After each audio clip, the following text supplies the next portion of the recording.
Hello everybody, I'm Riptyron and I am here in a creative world where I am doing some fun with monuments and guardian spawning. What you're looking at here, the redstone, represents spawnable areas for which guardians can spawn. In other words, this is the bounding box perimeter for spawnable spaces related to guardians. Now the way this works, the way monuments spawn in, they spawn in with water in these areas. And the reason for that is when they spawn in with water, that water serves a purpose. And I'm going to show it to you. And just bear with me. I'm going to open up a screenshot. Here we go. This screenshot shows how the water spawned in and replaced this land around the monument that I am currently playing around with. And it basically got rid of all the land, and here's another shot of it where it just got rid of it. It just chopped it off in a 3 wide column right on this side, and it undercut it right here, went all the way under it and chopped it out. Now the reason it does this is so that the structure of the monument is preserved when it spawns in. This big structure here, could not spawn in if it didn't annihilate whatever land pattern was here. Now it always spawns in at a certain Y level. Let's take a look at that. Whoops, not the right one. There we go. It always spawns in at Y39.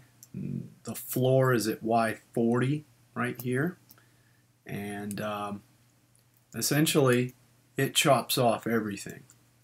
So if we were to crack this open and go down here, let me drink a night vision potion, you could see how that floor chops everything off. And right here is where it got chopped off. Now these columns will always extend down to the floor of your build, or of the world. Wherever it ends, that's where it is. Now on this build, not quite sure where, somewhere on this build there is a ravine, and I think I've covered it up, but yeah, anyway, the ravine went down to the lava level, and so did one of these columns. It goes all the way down to the lava level. So just like the nether fortresses they'll just extend the legs of the fort all the way down until they hit something, so will this. Now, the reason I'm making this video is more to do with the bounding box and the behavior of the bounding box. Gosh, that 1.8 info screen is really aggravating. The bounding box determines where the guardians can spawn. It also basically chops out any land so that the monument can spawn intact, all in one piece. This right here represents a spawnable area, or spawnable place. Pack spawns, for those of you who do not know, 1, 2, 3, 4, can happen right here. As long as there's water in between them, and as long as there's water here. It has to be a valid spot. It has to follow the mob requirements, but it can happen outside of the box. So if a valid spot was found here, a mob could spawn right there outside of the box. Now, why am I showing you this? Well, lately I've seen some videos on YouTube that actually make use of this whole area in their mob farm. And it really is kind of, it makes me sad because this thing is so high up and they've got 3 spots on the other side where this wall goes all the way up. And by the way, just so y'all know, these are all spawnable areas inside here. This is where I'm making my mob farm. And this runs the perimeter all the way around, all the way. All these walls here have dispensers which will activate spawnable spots in the middle and make use of that. That's my mob farm.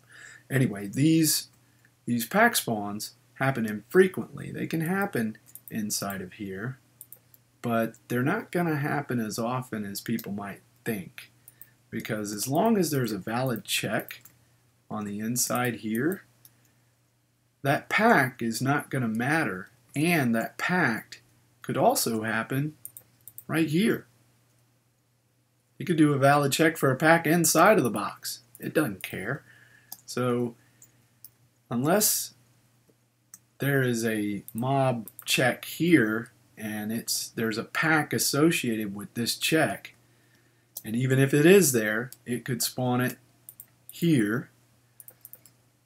It's unlikely to spawn out here as much as it is on the inside, because there's more on the inside than there is the outside.